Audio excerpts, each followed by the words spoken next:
hanya bisa bersabar menghadapi ketentuan Allah Subhanahu wa ta'ala. Jadi di satu sisi kita berikhtiar, itu sangat dan penting bagi kita untuk ikhtiar, karena kita disuruh untuk berikhtiar, berusaha, bekerja, berupaya dan sebagainya. Tetapi di sisi yang lain, natawakkal 'ala Allah, kita tawakal secara full, penuh kepada Allah Subhanahu wa ta'ala.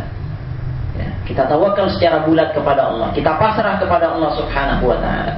Tapi pasrahnya kita tentu disertai dengan usaha. Fa idza faraghta fansab wa ila rabbika farghab. Fa idza faraghta fansab, ini menunjukkan upaya yang sangat besar dari kita. Kalau sudah selesai mengerjakan satu tugas, fansab, tegak lagi, bangkit lagi untuk menunaikan tugas yang lain, untuk menunaikan ketaatan yang lain, untuk menunaikan amal ibadah yang lain, bekerja secara optimal. Itu fa idza faraghta fansab. Tapi jangan lupa, wa ila rabbika farghab. Hendaknya engkau mengharap kepada Allah Subhanahu wa ta'ala. Jangan bertumpu kepada upaya kita. Jangan bertumpu, jangan mengandalkan kehebatan kita. Lah. Sebab kehebatan kita tidak ada apa-apanya dibandingkan dengan kehendak Allah Subhanahu wa ta'ala. Kita hanya dituntut untuk bekerja dan bekerja, berusaha. Di sisi yang lain ada ketentuan Allah Subhanahu wa ta'ala. Allah akan menentukan sesuai dengan kerja dan upaya kita. Jadi ini ikhwafillah rahimakumullah, hal penting yang bisa kita ambil dari peristiwa kejadian yang menimpa Nabi Yusuf alaihi salam. Walakinna aktsaran nas la ya'lamun. Nah, kemudian Allah Subhanahu wa ta'ala berpindah. Nah, ini di sini tidak disebutkan bagaimana kehidupan Nabi Yusuf ketika masih ulam, masih kecil. Ulam itu kan masih belasan itu sampai dia dewasa. Itu tidak disebutkan di sini. Allah langsung loncat kepada pembicaraan selanjutnya.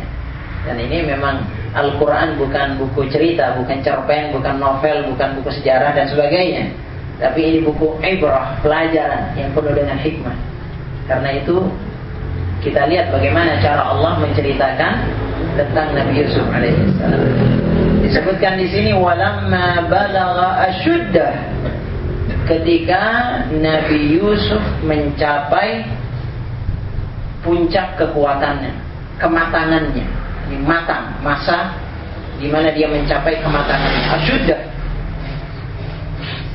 baik itu matang secara fisiknya sudah kuat, ya. Ini kira-kira sekitar usia 25 tahun, 30 tahun itu usia matang. Secara fisik itu kuat, lagi kuat-kuatnya Nabi Yusuf alaihissalam. Secara fikrah juga dia punya pemikiran yang matang sudah. Cara berpikirnya sudah dewasa Nabi Yusuf alaihissalam, ya.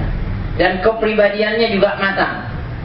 Dia bisa mengendalikan dirinya, ya, dia punya akhlak yang bagus. Dan jadi tumbuh, Nabi Yusuf ini tumbuh di dalam istana itu sebagai anak angkat Perdana Menteri, itu tumbuh sebagai orang yang matang betul.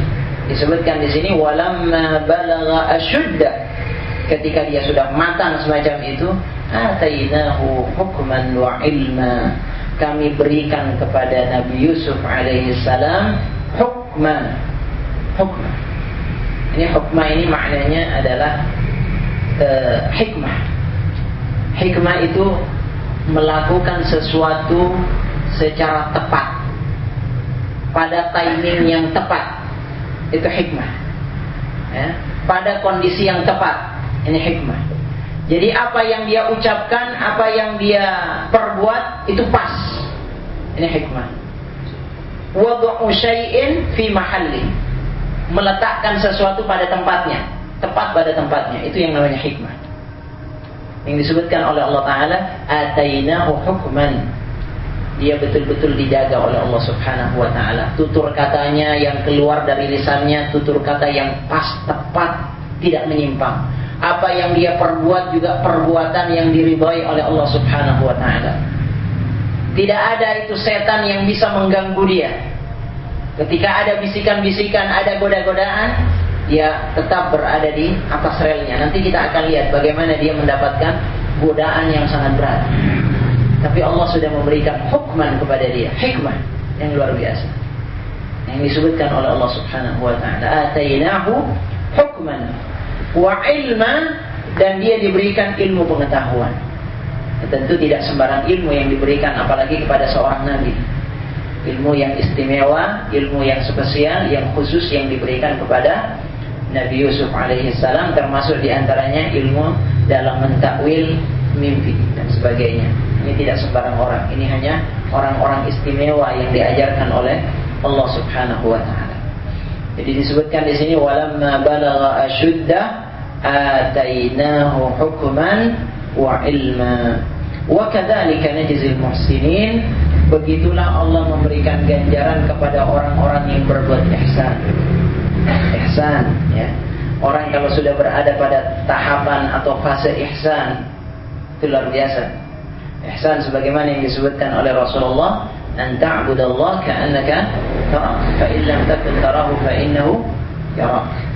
Dia merasa ada muraqabatullah, merasakan pengawasan Allah Subhanahu wa taala.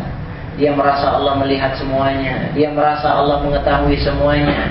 Dia terima semua takdir Allah. Ketika dia bersikap semacam itu, Allah memberikan ketentuan yang baik kepada Yusuf alaihissalam. Wa kadzalika najzil muhsinin. Begitu Allah memberikan balasan kepada orang-orang yang ihsan.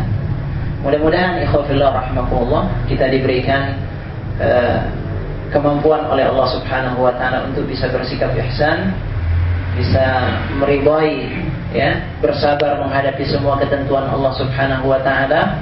Di satu sisi kita berupaya semaksimal mungkin, tapi di sisi yang lain kita paham betul bahwa ada takdir Allah yang tidak mungkin bisa ditembus oleh usaha manusia. Yang penting berusaha dan bertawakal kepada Allah Subhanahu wa taala. Semoga kita diberikan yang terbaik oleh Allah. Insyaallah akan kita lanjutkan pada pertemuan selanjutnya tentang kisah Nabi Yusuf alaihissalam. Wabillahi taufiq wal hidayah. Assalamualaikum warahmatullahi wabarakatuh.